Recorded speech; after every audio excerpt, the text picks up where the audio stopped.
50 लाख रुपये सरपंच आणि ग्रामसेवकांनी जमा करून दिले।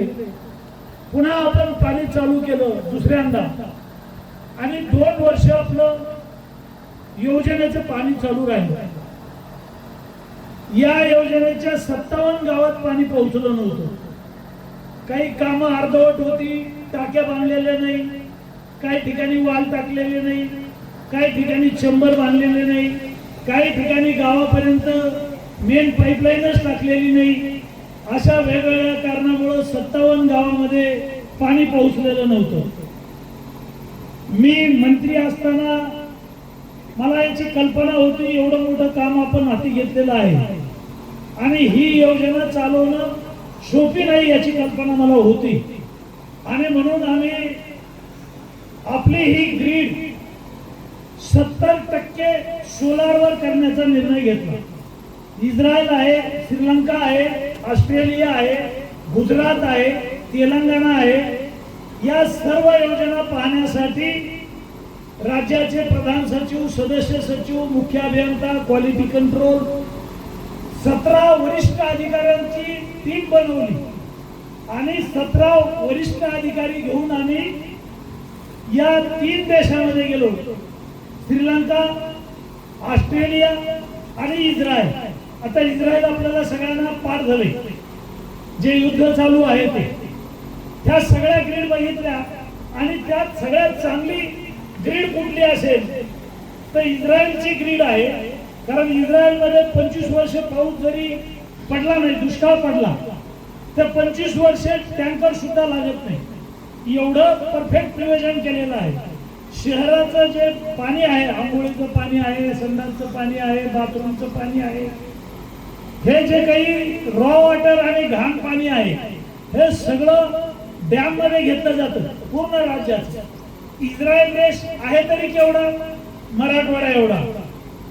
श्रीलंका देश आहे केवढा, मराठवाडा एवढा। 2 कोटी लोकसंख्या श्रीलंकेची, 2 कोटी लोकसंख्या इस्रायलची, 2.25 कोटी लोकसंख्या ऑस्ट्रेलियाची, 2.25 कोटी लोकसंख्या ऑस्ट्रेलियाची आहे। मात्र भारताच्या जमिनीपेक्षा दुप्पट मोठा देश आहे, जमीन दुप्पट आहे पण लोकसंख्या फार छोटी आहे आणि म्हणून हे सगळं पाहून आपण या ग्रीडचं प्लॅनिंग केलं, अभ्यास दौरे केले, मंत्रालयात मीटिंग झाल्या आणि ह्या सगळ्या मीटिंग झाल्यानंतर सगळ्या योजना पाहिल्यानंतर सगळ्यात चांगली योजना कुठली आहे तर इस्रायलची आहे। कारण इस्रायलमध्ये आपल्या देशात 1 दिवस जेवढा पाऊस पडतो तेवढा पाऊस 12 महिने सुद्धा इस्रायल सारख्या देशात पाऊस पडत नाही। म्हणजे आपल्या महाराष्ट्रात 1 दिवस जेवढा पाऊस पडतो तेवढा पाऊस 12 महिने इस्रायल मध्ये पडत नाही। वाळवंट आहे, काळी माती नाहीये, तिथं ऑलिव्ह ऑइल नावाचं पीक मुख्य पीक आहे, म्हणजे जांबाच्या फळासारखे फळ आहे आणि त्याच्यातून तेल निघतं आणि ते तेल जगभरामध्ये ज्याचं अँजिओप्लास्टी झालं, ज्याचं बायपास झालं, ज्याला कोलेस्ट्रॉलचा आजार आहे तर जगभरातले डॉक्टर ऑलिव्ह ऑइलचं तेल खा म्हणतात। असं महत्वाचं पीक तिथं ऑलिव्ह ऑइलचं आहे आणि जी खजूर आहे ही सुद्धा इस्रायल मध्ये पिकली जाते। कोरडवाहू आहे सगळं आणि नुसती वाळू आहे, काळी माती कपाळाला लावायला सुद्धा नाही। सगळ्या गोष्टीचा अभ्यास करून आपण ही ग्रीड बनवली।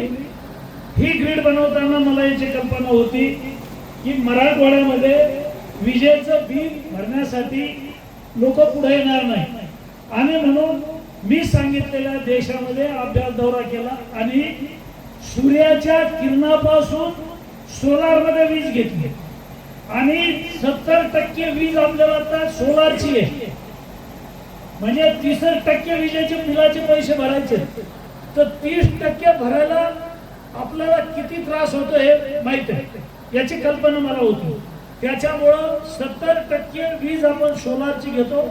मापेगावला सोलार लावलेला आहे, आपल्या जलशुद्धीकरण केंद्राच्या परिसरात सोलार लावलेला आहे, वाटूरला सोलार लावलेला आहे, इकडे कोळवाडीला 44 गावाचं जलकुंभ आहे तिथं सोलार लावलेला आहे। 70% वीज सोलारची आहे आणि सोलारची वीज आपल्याला